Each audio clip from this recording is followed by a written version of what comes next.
자, 우리가 신앙생활을 하다 보면 많은 위기의 순간들을 만나게 됩니다. 그죠? 여러분은 신앙생활을 하면서 가장 위태로운 순간이 언제였다라고 생각이 되십니까? 많은 상황들이 있을 수 있어요. 예를 들어서 다른 사람과의 관계에 어떤 문제가 생겼을 때, 혹은 어떤 치유되기 어려운 어떤 심한 병에 걸렸을 때가 있을 수도 있고요. 아니면 경제적인 어려움이 막 밀려올 때가 있잖아요. 그럴 때 등등. 또 어쩌면 바로 지금의 이 우리나라의 국가적인 위기의 상황이 우리 인생 중에서 어쩌면 가장 큰 위기의 순간일 수도 있겠네요. 이처럼 많은 영적인 공격과 고난의 순간들이 가장 힘들고 어려운 때인 것처럼 그렇게 여겨질 수가 있습니다. 그러나 사실 영적인 눈으로 이렇게 보자면 그런 고통이나 고난의 때는요, 어떻습니까? 결과적으로 오히려 우리의 신앙이 그 위기의 순간들을 통해서 어때요? 더욱 성숙해질 수 있고, 할렐루야, 더욱 열매가 익어갈 수 있는, 열매를 거두게 되어지는 그런 영적 돌파의 기회가 될 수 있는 줄을 믿습니다. 모든 그러한 영적 전쟁, 이러한 고난의 상황들은요, 우리가 싸워서 새롭게 이겨야 된다는 것이기보다는 이미 승리하신 예수 그리스도, 할렐루야, 우리 대장 되신 예수님을 우리가 따라가는 거예요. 그저 따라가면서 그 승리를 함께 취하는, 그 승리의 전리품을 함께 거두는 그러한 여정이기 때문에 우리가 이러한 모든 고난과 영적 전쟁의 상황 가운데 두려워하거나 염려하거나 근심하면 됩니까? 안 됩니까? 안 된다라고 하는 것이죠. 믿음의 눈을 들어야 될 줄을 믿습니다. 그래서 우리는 어떻게 해야 됩니까? 이미 승리하신 예수 그리스도, 한번 따라해 볼까요? 이미 승리하신 예수 그리스도. 우리 주님 이미 승리하셨다. 손을 들어야죠. 이렇게 우리 주님 이미 승리하셨다. 네. 할렐루야. 이 승리의 선언이 우리의 삶에 앞서가야 될 줄을 믿습니다. 그 승리의 선언을 따라가는 자들이 되어야 된다라고 하는 거예요. 그래서 우리 예수님의 승리를 우리가 송축하고, 예수님 승리하셨군요, 송축할 수 있고, 또 그분의 승리를 함께 기뻐할 수 있는 그러한 믿음이 우리 성도들에게 있어야 될 줄을 믿습니다. 자, 그러면 언제가 가장 그러면 영적으로 우리가 긴장해야 되고 또 조심해야 되는 위기의 순간일 수 있느냐? 아까 말씀드린 것처럼 그런 고난과 어떤 영적인 그런 공경의 때는 우리가 오히려 더 힘을 낼 수 있는, 더 강해질 수 있는 그런 시즌이란 말이에요. 그런데 그와는 반대로 우리가 정말 긴장해야 되는 타임이 있다는 것입니다. 그게 언제냐? 기도가 응답받고 만사가 막 풀리고 모든 것이 막 잘 될 때 있잖아요. 눈앞에 대적이 다 패배한 것 같고 승리의 감격을 내가 막 경험하고 있는 것 같은 바로 그때가 오히려 우리의 인생의 최대의 위기의 순간일 수 있다라고 하는 점을 우리가 깨달아야 된다라고 하는 것입니다. 자, 이 점을 오늘 우리가 읽은 본문에 나오는 기도의 사람 누굽니까? 위대한 믿음의 선진이었던 누구예요? 유다의 왕 히스기야가 오늘 본문의 내용을 통해서 여실히 증명을 해주는 거예요. 이 히스기야가 여러분 얼마나 대단한 사람입니까?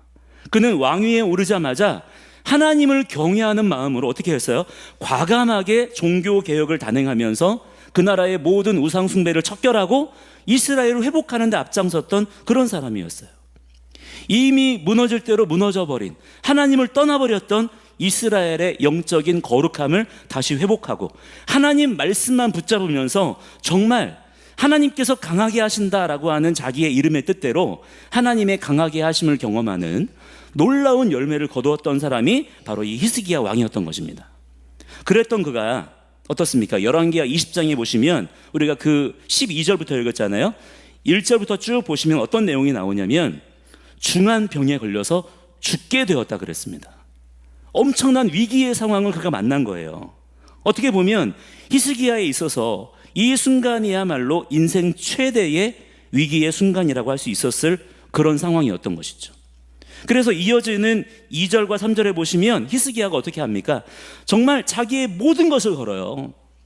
자기의 모든 것을 걸고 자기의 모든 그동안의 죄를 다 통회하고 자복하면서 주님께 간구하는 모습을 우리가 볼 수가 있습니다. 그리고 그 간절한 기도를 하나님께서 어떻게 하세요? 들으세요. 받아주십니다. 그래서 그의 그 통곡의 눈물을 보시고 15년이나 여러분 수명을 연장시켜 주셨어요. 엄청난 은혜를 받은 거죠. 그 증거로 뿐만 아니라 해의 그림자도 옮겨주십니다. 히스기야가 요청했어요. 하나님, 저에게 증거를 보여주세요. 그랬더니 어떻게 하십니까? 해를 움직이셔서 해의 그림자를 10도나 뒤로 물러가게 하신 것을 직접 하나님께서 그의 눈앞에 보여주실 정도로 하나님의 큰 은혜와 기적을 받았던 그런 사람이에요. 얼마나 놀라운 영적 승리이자 돌파를 경험했습니까? 이런 정도의 일을 경험한 사람이 성경에도 별로 없어요. 세상 천지에 누가 있겠습니까? 그러니까 지금 히스기야의 입장에서는 지금 어때요? 자기 인생 최대의 위기라고 할 수 있는 그 상황이지만 오히려 무엇을 경험해요? 인생 최고의 돌파를 경험하는 것이죠. 인생 최고의 감격과 은혜와 승리를 경험할 수 있었던 그런 놀라운 은혜의 때를 히스기야가 만났다라고 하는 거예요. 따라서 여러분, 우리가 지금 당장 처해 있는 우리의 어려움과 고난을 두고 함부로 우리가 아우 끝장났네, 아우 망했네, 그런 말을 하면 되겠어요, 안 되겠어요? 요즘에 우리 청소년들이 자주 그런 얘기 합니다. 아, 망했어 끝났어 이러거든요. 그런 말 함부로 하면 돼요, 안 돼요? 안 되는 겁니다. 하나님이 우리의 입술에서 나오는 말들을 다 들으신다 그랬어요. 말을 가려할 줄 아는 자들이 돼야 될 줄 믿습니다. 모든 일의 판단은 누구에게 있는 거예요? 주님께 있는 것입니다. 뭐가 옳으냐, 뭐가 그르냐, 우리가 승리했냐, 패배했냐, 그런 것들을 결정한 아무런 권한도 우리에게 있습니까, 없습니까? 없다라고 하는 거예요. 오직 우리는 주님만 따라가는 자들이 돼야 될 줄 믿습니다. 주님을 주목하면서 주님의 판단과 결정에 우리는 따라가는 자들이 돼야 된다라고 하는 거예요. 그게 우리가 해야 될, 또한 할 수 있는 유일한 일이라고 하는 것입니다. 그러므로 우리는 모든 우리의 상황 속에서 원망하면 돼야 안 돼요? 불평하면 됩니까, 안 됩니까? 교만하게 행하면 됩니까, 안 됩니까? 안 되고 주님 앞에서 늘 겸손한 자들이 돼야 될 줄을 믿습니다. 할렐루야. 주님은 언제나 선한 길로 우리를 이끌어 주시는 분이시기 때문이에요. 자, 그런데 그랬던 히스기야가, 자, 오늘 본문에서는요, 엄청난 위기의 상황을 맞이하게 됩니다. 그리고 그의 인생이 끝장나게 돼요. 오늘은 정말 위기예요. 그런데 그 위기가 어디에서 왔냐? 외부로부터의 어떤 위협이나 공격 때문이 아니라 자기 내면에서부터 올라오는 무엇 때문에요? 교만과 방심으로부터 비롯된 것이었어요. 히스기야는 어떤 적군의 강한 군사력이나 경제적 어려움 같은 것으로 무너지게 된 것이 아니라 기도 응답과 축복 이후에 일어난 자기의 교만과 방심으로 인해서 그 말년에 자기 인생뿐만 아니라 나라 전체가요, 히스기야 이후의 때로부터 망합니다. 그냥 망하는 길로 막 가요. 히스기야는 원래 어떤 사람이었죠? 기도의 사람이었죠. 믿음의 사람이었습니다. 그는 나라와 민족의 위기 상황 때마다 어떻게 했냐면 하나님께 나아갔던 사람이에요. 전심으로 무릎 꿇고 말씀 붙잡고 기도했던 사람이었습니다. 하나님이 사랑하시는 사람이었어요. 그것도 그냥 기도한 것이 아니라 자기의 정욕대로 구한 게 아니에요. 그냥 중언부언 기도했던 사람이 아니라 말씀 붙들고 기도했습니다. 말씀대로 걸어가려고 애썼던 사람이었어요. 아수르와의 전쟁에서도 그는 말씀과 기도로만 승리할 수 있었고요, 죽을 병에 걸렸을 때에도 무엇으로 승리해요? 말씀과 기도로. 말씀과 기도 붙잡고 회복될 수가 있었던 그런 사람이었어요. 그런데 그 하나님의 놀라운 은혜의 약속을 받은 직후에 누가 옵니까? 바벨론 왕 브로닥 발라단이 보낸 특사가 유다를 방문해요. 유다를 방문했을 때 순간 영적으로 방심하게 되면서 그의 모든 영적인 그동안에 견고했었던 거룩했던 모습들이 한순간에 와르르 무너지고 말더라는 거예요. 정말 그의 인생이 한순간에 그냥 무너져 버렸어요. 하나님께서 베풀어 주신 기적과 은혜를 통해서 더욱 하나님께 감사하면서 겸손하게 행하기보다는 봐라, 내가 이런 사람이다 이거예요. 그런 영적 교만이 그 안에 이렇게 싹튼 거예요. 그것을 뭘 보고 알 수 있느냐? 자, 함께 오늘 본문의 13절의 말씀을 보시면 이상한 행동을 해요. 그걸 보면서 그의 마음이 그대로 드러나는 것을 볼 수가 있는 겁니다. 함께 13절 보겠습니다. 시작. 히스기야가 사자들의 말을 듣고 자기 보물고의 금은과 향품과 보배로운 기름과 그 군기구와 창고의 모든 것을 다 사자들에게 보였는데 왕궁과 그 나라 안에 있는 모든 것 중에서 히스기야가 그에게 보이지 아니한 것이 없더라.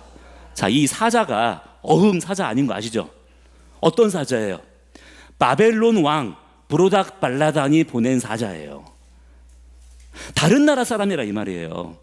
그 나라 사람들에게 자기 나라의 모든 것을 다 오픈하는 거예요. 다 보여주는 거예요. 모든 기밀들까지 다 보여주는 것입니다. 히스기야가 궁중 창고를 열어요. 궁중의 창고를 열어가지고 어떻게 합니까? 유다 왕국이 가지고 있는 모든 보물과 군수 물자를 그 바벨론 특사에게 전부 다 오픈한 거예요. 무슨 마음으로 그가 그렇게 했을까요? 잘 봐라. 내가 이렇게 복을 받은 사람이다. 내가 이렇게 많은 것을 가지고 있다. 나는 이렇게 많은 것을 받고 누리는 사람이야. 나는 이처럼 하나님이 함께 하셔. 나는 하나님이 선택하신 사람이야. 너희와는 근본부터 다르다. 이런 식의 교만이 그에게 있었던 것입니다. 히스기야는 자기가 얼마나 특별한 존재인지를, 그리고 지금 자기가 다스리고 있는 이 유다 왕국이요, 당시에 막강했거든요. 당시 그런데 이제 막 일어나기 시작했던 신흥 국가인 이 바벨론, 너희들과는 나는 결이 다르다는 거예요. 그 자신만만한, 얼마나 자기가 우월한 지위에 있는지, 얼마나 더 많은 것을 가지고 있는지, 그런 것들을 그에게 뽐내며 자랑하고 싶었다는 것입니다. 그렇게 함으로써 바벨론 특사의 기를 죽이고 자기를 높이고자 하는 그런 의도가 그에게 있었던 것이죠. 자, 그러나 여러분, 정작 바벨론은요, 이런 상황들을 어떻게 받아들였을까요? 히스기야의 이러한 의도대로 정말 기가 죽었을까요? 정말 막 주눅이 들고 막 그랬을까요? 오히려 그것을 본 바벨론은요, 유다가 가지고 있는 것들을 속속히 다 알게 되었고, 오히려 그것들을 다 빼앗기 위해서 어떻게 합니까? 더더욱 침략 계획을 잘 세우는 것을 우리가 보게 되는 거예요. 히스기야가 보물 창고와 군수 창고를 보여줌으로써 오히려 바벨론의 침략 계획을 더욱 부채질한 꼴이 되어버렸던 것입니다. 이스라엘의 왕이라는 사람이 자기 스스로 국가 기밀을 잠재적 적국에게 막 그냥 노출을 시킨 거예요. 그래서 자기 자신뿐만 아니라 나라와 백성들까지도 위기로 몰아넣은 것입니다. 자, 그토록 어떤 사람이에요? 기도의 사람이었잖아요. 그죠? 믿음의 사람이었잖아요. 그죠? 그랬던 히스기야가 어떻게 이런 어처구니 없는 짓을 저질렀는지 여러분 이해가 됩니까? 안 됩니까? 잘 이해가 안 되기도 하고, 한편으로는 참 어때요? 한심하죠. 한심하잖아요. 그러나 히스기야만 그렇습니까? 그냥 히스기야라는 사람이 이상한 사람인 거예요? 여러분, 이것이 우리에게도 문제인 이유가 있어요. 그게 뭡니까? 우리 자신에게도 지금 이런 일들이 똑같이 계속 반복되고 있더라고 하는 거예요. 이걸 우리가 봐야 되는 것입니다. 오늘 우리는 거울을 보고 있는 거예요. 이런 일들이 지금 우리의 삶에도 계속 일어납니다. 특히 하나님께서 언제입니까? 우리의 간절한 기도에 응답해 주셨을 때, 모든 일이 하나님의 은혜와 허락하심 가운데 잘 풀리고 막 형통할 때, 그럴 때 이런 위험에 더 빠지기가 쉽다는 것을 우리가 깨달아야 되는데, 그런데 깨달아요, 못 깨달아요? 깨닫지 못하는 거예요. 계속 같은 실수가 지금 우리 삶에도 무한 반복되고 있더라는 것이죠. 오랜 기도 끝에 건강을 회복하거나 물질의 축복을 받으면 자기도 모르는 사이 어떻습니까? 영적 교만과 방심에 빠지게 돼요. 누구처럼요? 오늘 히스기야처럼요. 나라와 민족을 위해서 간절히 기도했더니 하나님께서 우리나라를 불쌍히 여겨주셔가지고 여러 그전에 있었던 위기의 상황들 속에서 우리나라를 여러 번 건져주셨어요. 그게 아니라면 벌써 우리나라는요, 진작에 몇 번 망하고도 남았을 겁니다. 지금 여기 이 자리에 살아남아 있는 우리가 바로 그 증거가 되는 거예요. 그런데 정작 그렇게 우리에게 놀라운 은혜를 베풀어 주신 하나님은 다 잊어버리고 받은 복의 결과만, 부스러기 은혜들만 자랑하고 싶어 안달이 나는 것입니다.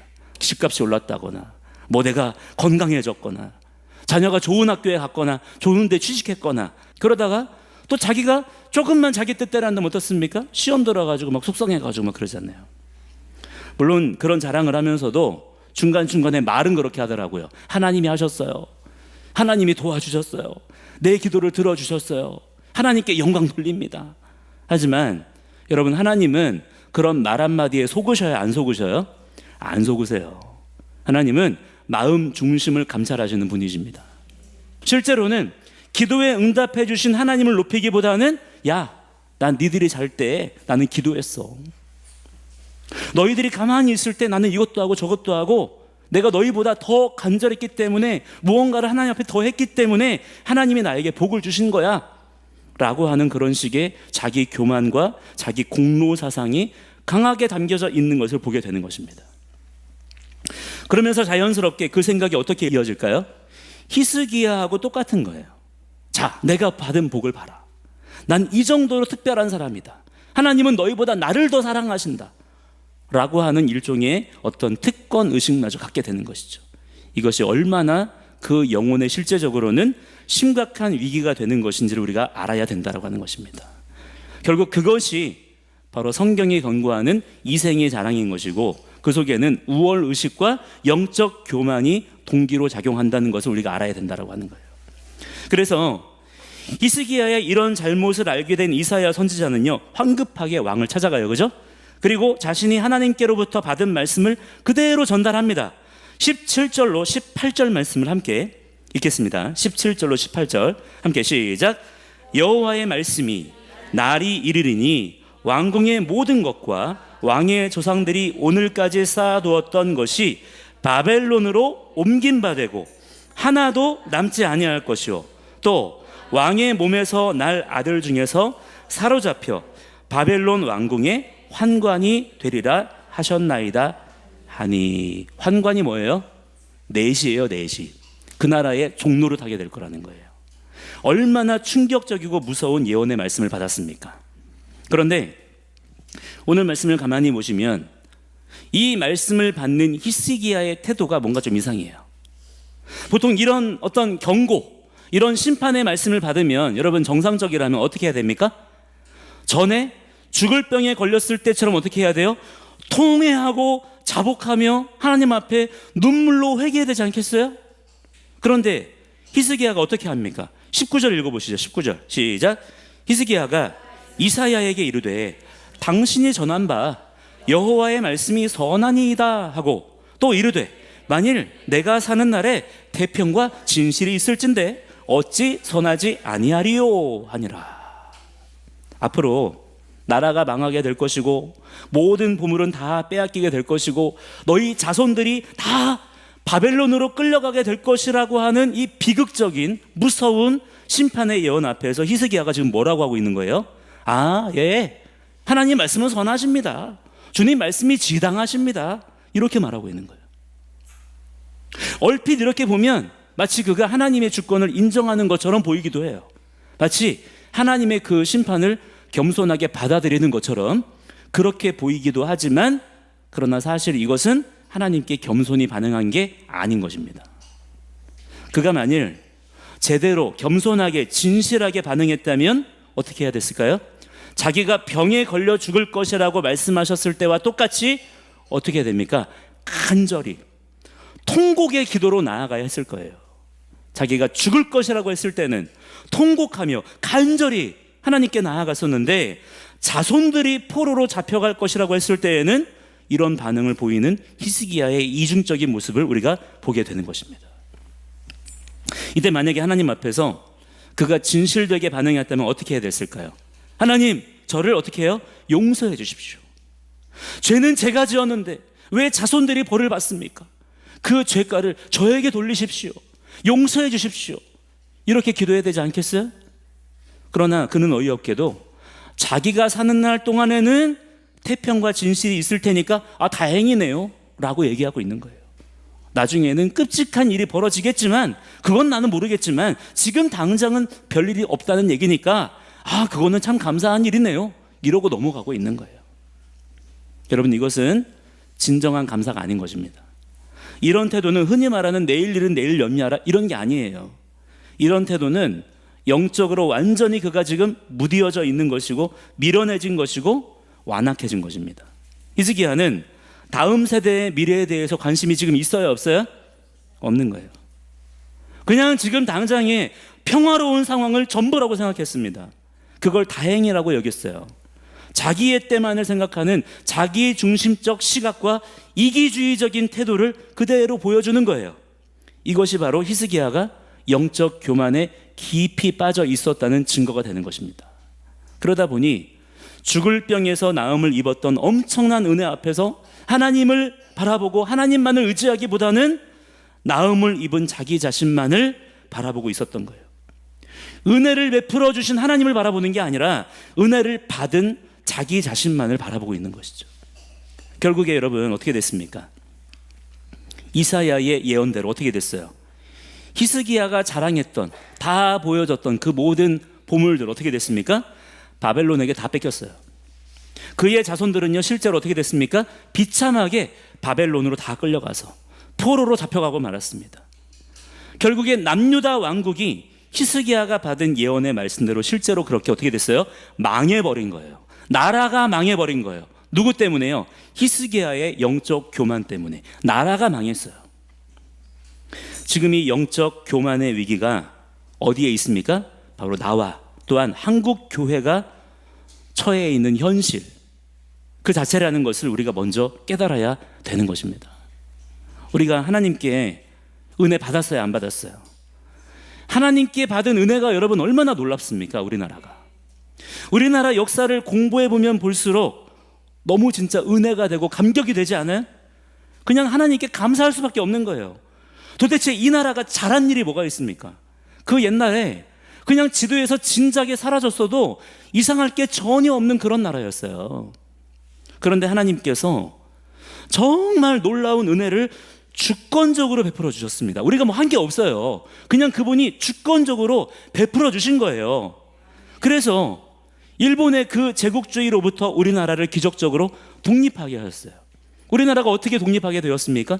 독립운동에서 독립했어요? 그게 아닌 거예요. 독립운동을 한 것이 우리로서는 너무나 귀하고 자랑스러운 일이지만 사실 그 당시 일본에게 있어서는 별로 그렇게 대단한 위협이 아니었어요. 하나님의 주권적인 역사 가운데 미국이라는 나라를 움직여 주셔서 일본을 패망하게 하시고 패전국이 되게 하시고 그래서 우리나라를 그렇게 살려주신 것입니다.